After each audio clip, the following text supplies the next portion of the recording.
Okay, let's talk about our new moon that is exalted in her favorite sign, Taurus. And yes, I'm saying that Taurus is her favorite sign, but really the moon is Taurus's favorite planet, kind of. I know, poor Venus, but Venus owns Taurus as a domicile. So what we're thinking about here is that Taurus really loves when the moon comes to visit, which is what we call exaltation in astrology. So let's dive into this exalted new moon that we are experiencing this weekend. Oh, by the way, hi, my name is Crystal Lynn. I am super passionate about astrology and a couple other things that would fall in the ninth house of astrology. And so here I am sharing with you not only about this moon, what it looks like on a chart, how to really interpret some of the things around it, but also magically what to do with it as well. So here we have the chart for this new moon set in the capital of the United States. Since I'm just generally doing the chart for the United States, what you would want to do for yourself is actually set the chart for the location that you are in. So wherever you're living, type that city into the chart calculator, however you would do it. If you're in Luna, it would be down here.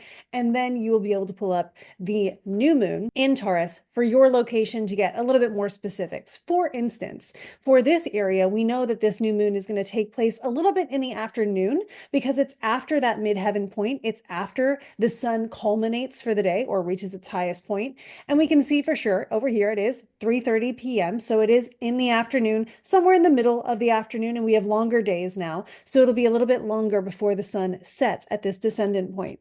Now you're kind of seeing what we're looking at when we're looking at a chart. The sun rises at the ascendant every day, as do all of the signs as they progress through. So Taurus at sunrise would have been on the rising sign, it would have been on the ascendant. And then as the day continues going, it rose, it culminated around midday. And now the sign of Taurus with the sun and moon in it is preparing to set, which will be in a couple hours after this.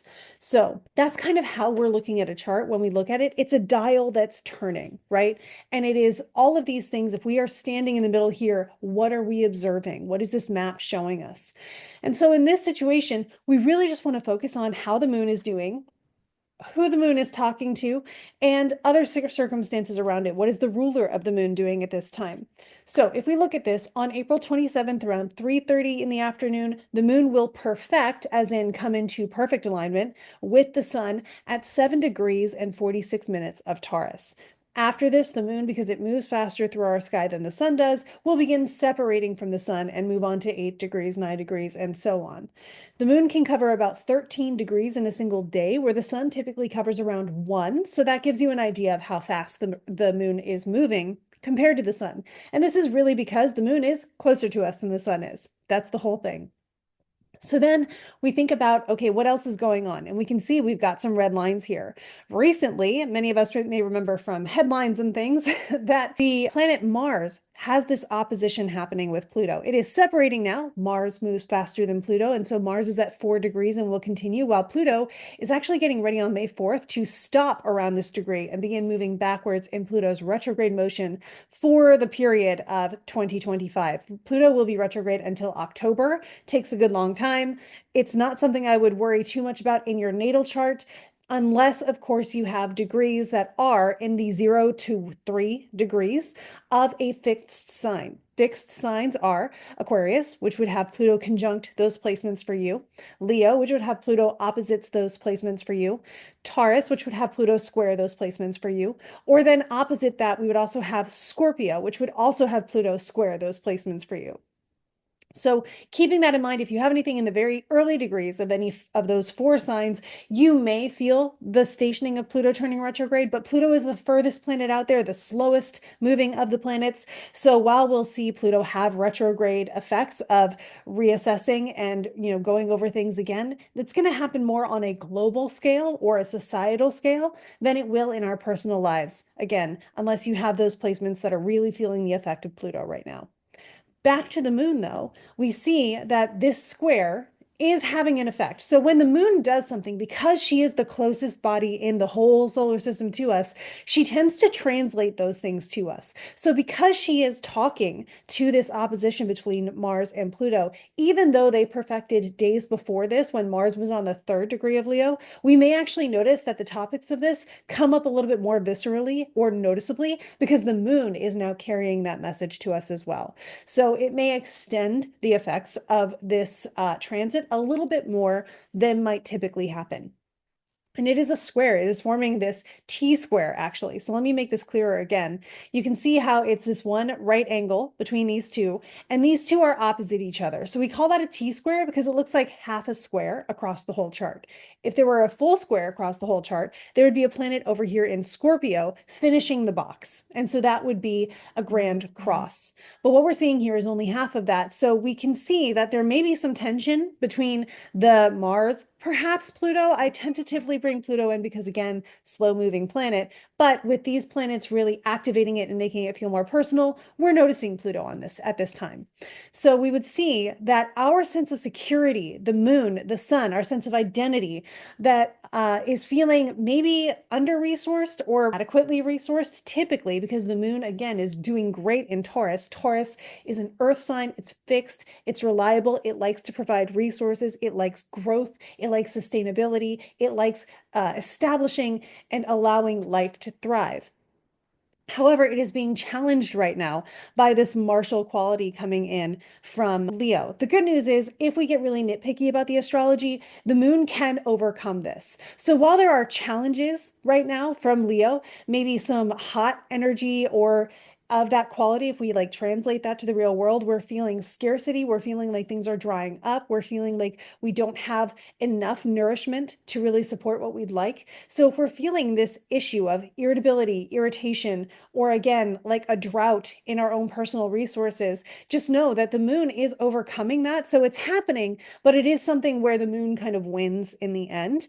This may, though, if we're going to really tie Pluto into it, draw in some need to transform or to do things differently, to change the way we do things, to shake up the routine from a higher perspective. The Pluto is, of course, in Aquarius. So we may need to look at things from a top-down view and say, okay, here's the whole picture. Where can I make some tweaks that will change it up enough to make this process and system flow more efficiently? So if I have a drought, how can I turn the water up? How can I irrigate this system a lot better? And so that will provide us with some ideas of what we can do. You can also, again, look underneath the problems. A lot of the time when we see a T-square in modern astrology, what we look at is what would solve the puzzle, what would finish the box. So we look over to Scorpio and we say, okay, if Scorpio holds the key to finishing the cube here, what is the underlying problem? What's the thing that we're keeping either hidden from ourselves or that is being hidden from us, whether we just haven't looked at it because we don't want to acknowledge it, or it's something that we just didn't realize before. So ask yourself why, and then why really. Just like you can ask a friend, how are you doing? And they say good. And then you say, how are you really doing? And you might get a fuller story. You can do the same thing with yourself. Why is this feeling like I'm not getting the resources I need? Well, because I need this. Okay. But why really? Or just take it like 5 whys back. If you ask yourself why 5 times, kind of like a kid would, you're going to end up somewhere that you did not start, and it's a lot deeper than where you started before. So my recommendation for this is to resource yourselves for change. Make sure that you feel like you have whatever bare minimum you need to be able to feel comfortable through change or even through adversity, that you have those. I kind of relate this to when you have a travel bag and you're like, okay, I like to feel comfortable with these couple things, so I make sure I also travel with them. Have your travel bag of life ready so that if things around you are changing, you can still say, okay, but I've got these core things. I'm still going to be okay. I can still take care of my energy. I can still take care of myself, and I can move forward. So those are things to consider. And the affirmation that I have is, I am always prepared for what I am given. I am always prepared for the situations that I find myself in. Make sure that you understand that and that you feel resourced enough to be able to get through this moment into the next one. And even though things may not feel super certain right now, it's okay. We're living in a society that is building a whole new concept. So it's normal, actually, to not feel like we know exactly the next steps in a time of so much change that we are in. But know that you have what you need to feel safe in this moment and to get you through until the next one. If you can resource yourself enough for that, you're going to be okay. And so I hope that this was helpful. I hope that this really helps you navigate whatever you're going through. And again, you want to really just look at your rising sign, see where Taurus is in relation to that, what house Taurus rules in your chart. That's going to give you a bit more of a narrowed down to your perspective situation of where in your life you may be noticing this coming up the most. And of course, if you follow me at Crystal and Sophia on on any social media platform, or if you follow the Modern School of Ancient Wisdom, even on our free tier, you will get weekly horoscopes for every moon cycle, for every moon phase, that I do the math for you and then give you a coaching question to sort of help you puzzle out solutions in your life, to feel more in control, to feel more like you are in the pilot seat, and to feel resourced and supported. I hope that you do this week. I hope that you really enjoy this exalted moon energy, and that if you feel inclined to take action, you take action that feels really good and progressive and supportive for you. So have a beautiful week, and I will see you again very soon.